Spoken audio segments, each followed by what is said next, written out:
Hello friends, welcome back to my channel Dastan TV. तो जैसा कि आप जानते हैं, जब वार्नर ब्रदर्स डिस्कवरी का मर्जर हुआ था तब हमें ये पता चला था कि वार्नर ब्रदर्स पे 50 बिलियन डॉलर्स की डेप्थ चढ़ी हुई है, यानी 50 बिलियन डॉलर्स का उधार है वार्नर ब्रदर्स पे।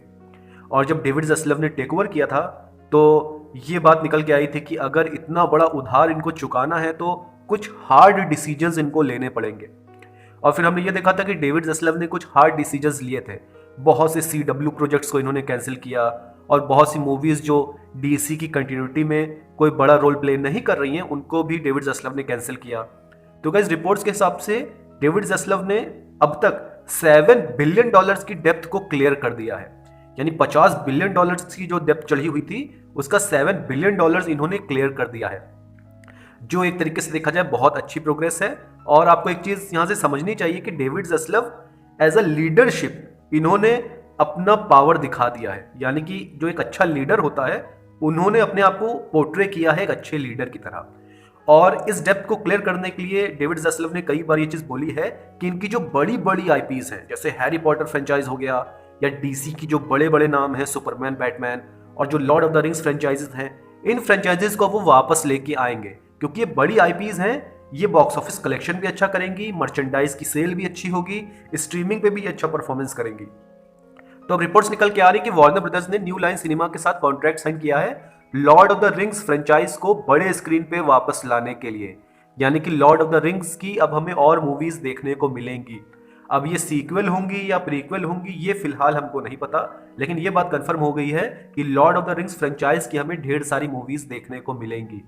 और गाइज, अब क्योंकि ये रिपोर्ट निकल के आ गई है लॉर्ड ऑफ द रिंग्स की, अब कोई सरप्राइजिंग न्यूज नहीं होगी कि हैरी पॉटर की फ्रेंचाइज की भी हमें फ्यूचर में कोई मूवी देखने को मिल जाए, क्योंकि अभी रिसेंटली जो हॉगवर्ट्स लेगेसी वीडियो गेम था वो रिलीज किया गया था और उसने बहुत अच्छा परफॉर्मेंस किया है, सेल्स बहुत अच्छी रही है उसकी।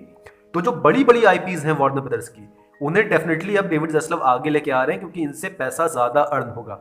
और गाइस, केवल वार्नर ब्रदर्स ही नहीं, बाकी जो प्रोडक्शन हाउसेस हैं वो भी ये चीज कर रहे हैं कि उनकी जो बड़ी बड़ी आईपीज हैं उनको ही अब वो आगे कर रहे हैं, क्योंकि आजकल की जो पब्लिक है गाइस वो समझदार हो चुकी है। जो ग्रैंड लेवल की मूवीज होती हैं या बड़ी आईपीएस की मूवी होती हैं वो अब उन्हें ही थिएटर में देखने जाती है, और बाकी जो होती हैं उनको वो स्ट्रीमिंग पे देखना पसंद करती हैं। इसलिए आपने गौर किया होगा बॉक्स ऑफिस कलेक्शन भी काफी ज्यादा कम होने लगा है। बहुत कम ही मूवीज अब $1 बिलियन का मार्क क्रॉस करती हैं क्योंकि ऑडियंस भी अब समझदार होने लगी है। तो शायद डेविड ज़स्लव भी ये चीज कर रहे हैं कि Lord of the rings franchise और DC की जो बड़ी बड़ी आईपीज हैं उनकी मूवीज को ये सामने लेके आ रहे हैं ताकि box office collection, merchandise sale और स्ट्रीमिंग, इसके थ्रू एक तरीके से जो वार्नर ब्रदर्स पे डेप्थ चढ़ा हुआ है $50 बिलियन का, उसको कम किया जा सकता है।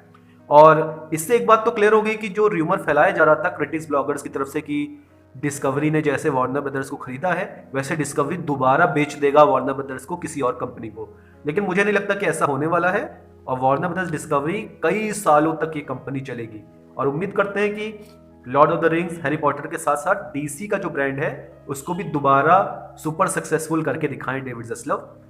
तो यही रिपोर्ट थी कि Lord of the rings franchise return हो रही है। तो क्या आप एक्साइटेड हैं इस फ्रेंचाइज के रिटर्न के लिए? प्लीज कमेंट सेक्शन में जरूर बताइए, और हॉलीवुड अपडेट्स के लिए मेरे चैनल को सब्सक्राइब करिए। Thank you.